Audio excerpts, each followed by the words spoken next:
स्वागत है आप सभी को हमारे YouTube चैनल पर। आज हम एक ऐसे मुद्दे पर बात करने जा रहे हैं जो वैश्विक राजनीति की नींव हिला रही है।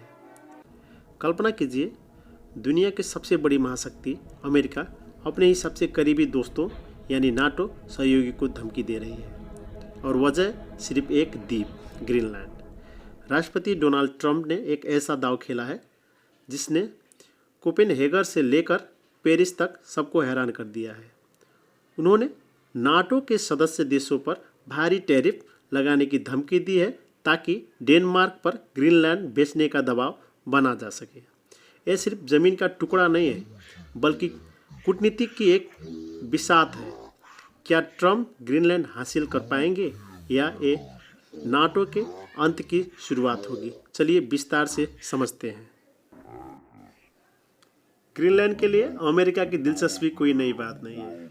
1946 में हैरी ट्रूमैन ने $100 मिलियन में इसे खरीदने की पेशकश की थी, लेकिन 2026 में ट्रंप का यह जुनून अलग है। ग्रीनलैंड दुनिया का सबसे बड़ा द्वीप है और रणनीतिक रूप से ये आर्कटिक का द्वार है। ग्लोबल वार्मिंग के कारण जैसे जैसे बर्फ पिघल रहे हैं, यहाँ छिपे अरबों डॉलर के खनिज जैसे सोना, हीरा और खासकर रेयर अर्थ मेटल्स निकल रहे हैं। आज की हाईटेक दुनिया और इलेक्ट्रिक गाड़ियों के लिए ये धातुएं बहुत ज़रूरी हैं। इसके अलावा यहाँ मौजूदा खुले एयरबेस अमेरिका को रूस और चीन पर नज़र रखने की ताकत देती है। ट्रंप के लिए ग्रीनलैंड को हासिल करना अमेरिका को अगली सदी का सबसे बड़ा ताकत बनाए रखने का तरीका है। राष्ट्रपति ट्रंप ने हमेशा अमेरिका फर्स्ट की नीति अपनाई है। इस बार उन्होंने कूटनीतिक के बजाय व्यापारिक युद्ध को हथियार बनाया है। उन्होंने घोषणा की है, अगर डेनमार्क बात नहीं मानता तो अमेरिका नाटो सहयोगियों ब्रिटेन, जर्मनी, नॉर्वे और नीदरलैंड पर 10% से 25% तक का टैक्स लगा देगा। लेकिन सबसे ज़्यादा गुस्सा फ्रांस पर निकाला है। फ्रांस की वाइन और शैंपेन पर 200% तक का टैक्स लगाने की धमकी दी गई है। ट्रंप का तर्क सीधा है, अगर आप हमारे सुरक्षा हितों में साथ नहीं देंगे तो हम आपकी अर्थव्यवस्था को चोट पहुंचाएंगे। ये अंतर्राष्ट्रीय संबंधों में एक नया और खतरनाक मोड़ है। यूरोप में इस कदम को ब्लैकमेल कहा जा रहा है। डेनमार्क के प्रधानमंत्री ने साफ कर दिया है कि ग्रीनलैंड बिकाऊ नहीं है। फ्रांस के राष्ट्रपति मैक्रों ने कड़े शब्दों में कहा है कि हम सहयोगी हैं, गुलाम नहीं।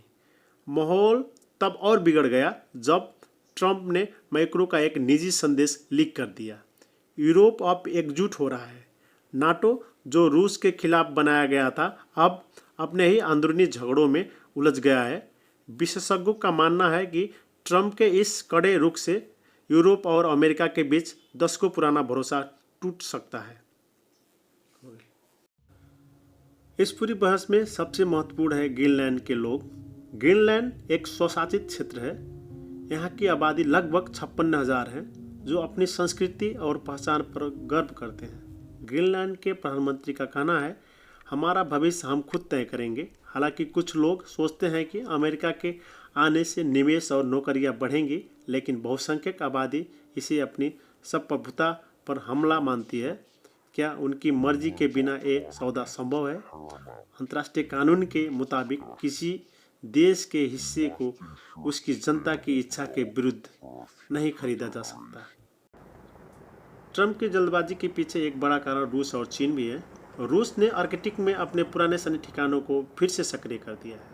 वहीं चीन खुद को नियर आर्कटिक स्टेट कहता है और यहाँ पोलर सिल्क रोड बनाना चाहता है। अगर अमेरिका ग्रीनलैंड पर नियंत्रण पा लेता है तो वो इन दोनों देशों को आर्कटिक में ब्लॉक कर सकता है। लेकिन अगर ट्रंप की टैरिफ नीति से नाटो टूटता है तो इसका सबसे बड़ा फायदा पुतिन को होगा। एक तरफ ग्रीनलैंड को जीतने का कोशिश, तो दूसरी तरफ नाटो जैसे मजबूत संगठन को खोने का डर। सबसे बड़ा सवाल यही है, क्या नाटो बच पाएगा? नाटो की नींव सामूहिक रक्षा पर टिकी है, लेकिन जब सबसे बड़ा सदस्य अपने सहयोगियों की अर्थव्यवस्था पर हमला करे तो रक्षा का वादा खोखला लगने लगता है।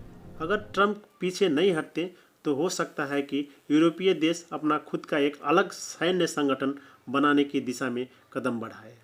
इससे दुनिया की सुरक्षा का संतुलन पूरी तरह बिगड़ जाएगा। तो क्या 2026 वो साल होगा जब दुनिया का नक्शा बदल जाएगा? क्या एक द्वीप के लिए अमेरिका अपने सबसे पुराने दोस्तों को छोड़ देगा? ये सिर्फ ग्रीनलैंड की बात नहीं है, ये आने वाले कल की महाशक्ति बनने की जंग है।